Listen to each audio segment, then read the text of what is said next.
روزانہ دینی معلومات حاصل کرنے کے لیے چینل کو ابھی سبسکرائب کریں، ہماری ویڈیو کو لائک اور شیئر لازمی کریں۔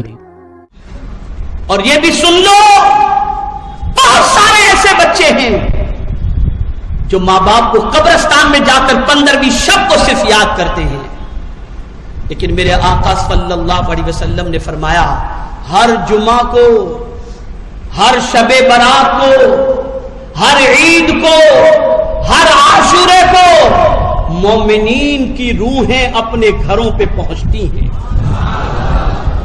اور بلکتے ہوئے کہتی ہیں ہم پر مہربانی کرو، ہم غموں میں گرفتار ہیں، ہمارے لیے صدقہ کرو۔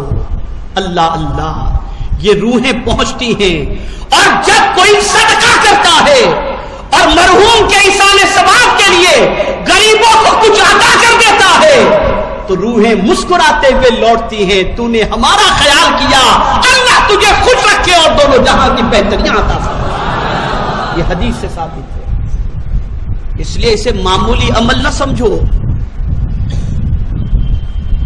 صرف شب برات میں یہ عمل نہ کرو، ہر جمعہ کو کرو، پابندی سے کرو، بلکہ کوشش کرو کہ روزانہ کرو، بلکہ اس سے آگے بڑھ کر کیا کروں گا کہ 5 وقتہ نماز کے بعد کرو۔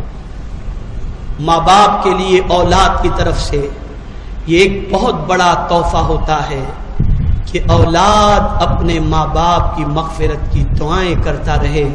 جتنا فائدہ بچے کی طرف سے مغفرت کی دعا کا ماں باپ کو پہنچتا ہے، وہ فائدہ ماں باپ کے لیے بڑا خوش کرنے والا اور ان کو راضی کرنے والا ہوا کرتا ہے۔ قرآن شریف پڑھ کر ایصال ثواب کرو، صدقہ و خیرات کرو، غربا یتامى مساکین کو ان کے نام پر دو، کھلاؤ۔ آپ جانتے ہیں، اللہ اکبر، حضرت امام مالک رضی اللہ تعالیٰ عنہ صاحب کشف بزرگ تھے، جنت المعلا تشریف لے گئے، اللہ اکبر، ایک قبر کے قریب آپ بیٹھے تھے تو قبر والے کی پوری کیفیت آپ کے سامنے ظاہر ہو گئی۔ آپ نے دیکھا کہ قبرستان میں جتنے بھی مرحومین ہیں، مدفونین ہیں، مومنین ہیں، مومنات ہیں، سب کے چہرے اجلے اجلے نورانی اور خوشیوں سے بھرے ہوئے نظر آ رہے ہیں، اور ان کے چہرے سے خوشیاں نمایاں ہیں، لیکن جس قبر پر آپ بیٹھے تھے اس قبر والے کا چہرہ تھوڑا سا پھیکا تھا، اترا ہوا تھا۔ امام مالک نے اس قبر والے سے پوچھا کیا بات ہے، تو غمگین نظر آ رہا ہے؟ تو اس نے کہا کیا بتاؤں اے امام مالک، غریب تھا میں، پھر اللہ کریم نے مجھے دولت عطا فرمائی، میرے پاس بیٹا نہیں تھا،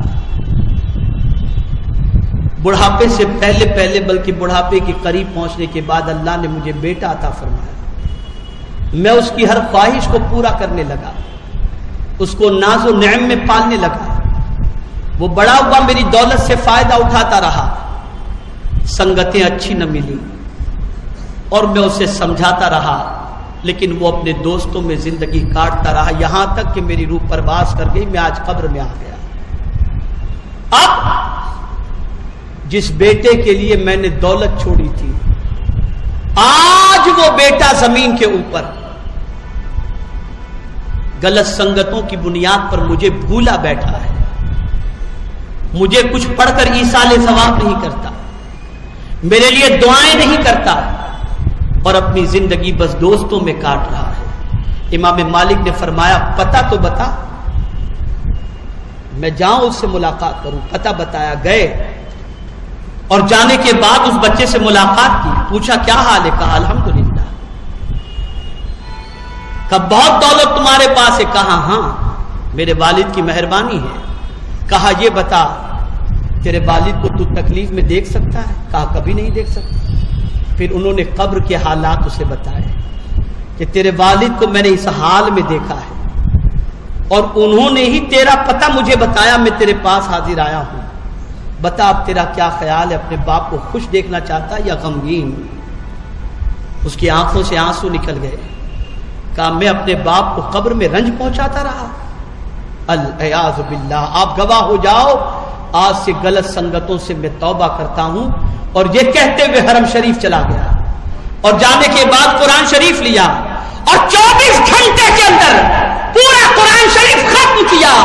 اور پھر امام مالک فرماتے ہیں میں اگلے ہفتے جب اس کے باپ کی قبر پر پہنچا تو کیا دیکھتا ہوں، اس کے باپ کا چہرہ چمک رہا، خوشی سے اس کا چہرہ تمتماتا ہوا نظر آ رہا ہے.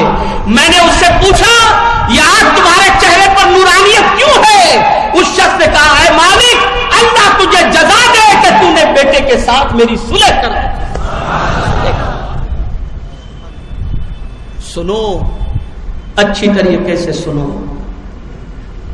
ماں باپ جب زندہ ہوتے ہیں تبھی صرف ان کی خدمت ضروری نہیں ہوتی، ان کے وصال اور انتقال کے بعد بھی ان کی خدمت یہ بہت بڑی ذمہ داری ہوتی ہے. ہر نماز کے بعد ان کی مغفرت کی دعا کرو، ان کے لیے ایصال ثواب کرو. اور یاد رکھو، پھر ایک مرتبہ عرض کرتا ہوں، شب برات کی آمد سے پہلے اللہ کی بارگاہ میں سچے دل سے توبہ استغفار خود اپنے لیے اور مومنین کے ساتھ معافی تلافی اور صلح کر لو، اس لیے کہ تم ایک دوسرے کو معاف کرو یا ہم ایک دوسرے کو معاف کریں. خدا اپنے فضل سے ہمیں معاف کرے.